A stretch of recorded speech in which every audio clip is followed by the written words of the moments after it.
క్రైస్తవ్యం పొందిన దళితుల విషయమై 1950లో అప్పటి రాష్ట్రపతి విడుదల చేసిన ఉత్తర్వులు రద్దు చేసి మత స్వేచ్ఛను కాపాడాలని కేంద్ర రాష్ట్ర ప్రభుత్వాలకు విజ్ఞప్తి చేస్తూ పిఠాపురం నియోజకవర్గ పాస్టర్స్ వెల్ఫేర్ అసోసియేషన్ ఆధ్వర్యంలో పిఠాపురం పట్టణంలో క్రైస్తవులు శాంతి ర్యాలీ నిర్వహించారు. పిఠాపురం పట్టణం చర్చ్ సెంటర్ నుండి ప్రారంభమైన ఈ ర్యాలీ వన్ వే రోడ్ బంగారం రావిచెట్టు సెంటర్ మీదుగా పిఠాపురం తహసీల్దార్ కార్యాలయం వరకు కొనసాగింది.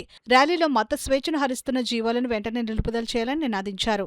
ర్యాలీ అనంతరం తహసీల్దార్ గోపాలకృష్ణకు పాస్టర్ అసోసియేషన్ సభ్యులు విక్టర్ బాబు, హానోక్ బాబు, నాని బాబు చేతుల మీదుగా వినతి పత్రం అందజేశారు. దళితులుగా ఉన్నటువంటి వారు ఎవరైతే క్రిస్టియానిటీని స్వీకరిస్తారో వారందరికీ కూడా వారి యొక్క ఎస్సీ హోదా పోతుంది అనేటువంటి ఆర్డర్ ఒకటి రిలీజ్ చేయడం జరిగింది. కనుక మరి భారతదేశంలో మనం అందరం కూడా మరి వివిధ రకాలైనటువంటి కులాల్లో జన్మించడం జరిగింది.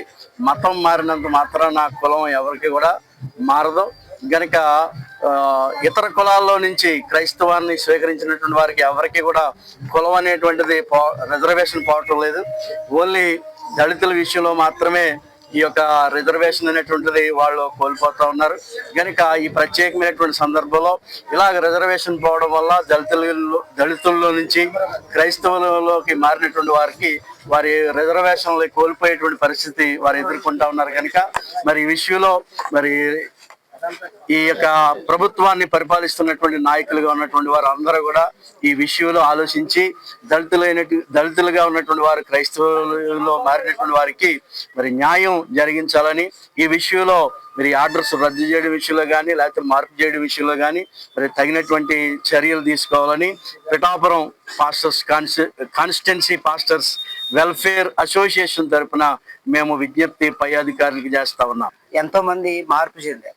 వ్యభిచారులు మారారు, దొంగలు మారారు, నరహంతకులు మారారు, ఎంతమంది జీవితాలు మారాయి. అలాగనే మరి క్రైస్తవులు సంస్థలు స్థాపించి మరి హాస్టల్స్ పెట్టారు, తర్వాత ఓల్డేజ్ హోమ్స్ పెట్టారు, హాస్పిటల్స్ పెట్టారు, స్కూల్స్ పెట్టారు. ఈ రోజున ఎంతో మంది చదువుకుంటున్నారు.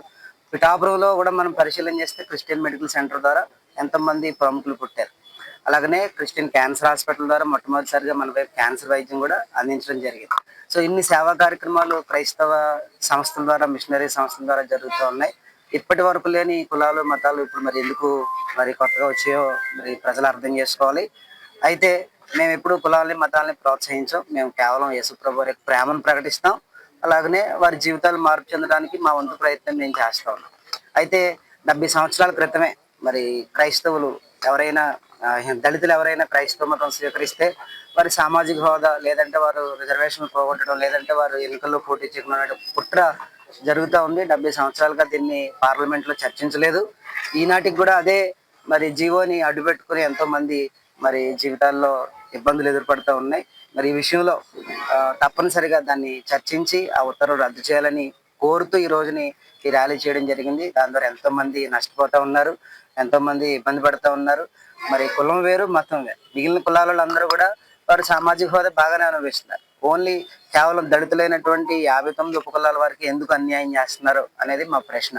మేము ఎవరిని విమర్శించడం లేదు, కేవలం మా హక్కుల కోసం మేము పోరాడుతున్నాం. మేము కేవలం ఈ విషయంలో న్యాయం చేయమని అడుగుతున్నాం. అందులో భాగంగా ఈరోజు పిఠాపురం అమ్మగారిని కలిసి మేము మెమోరాండం ఇవ్వడం జరిగింది.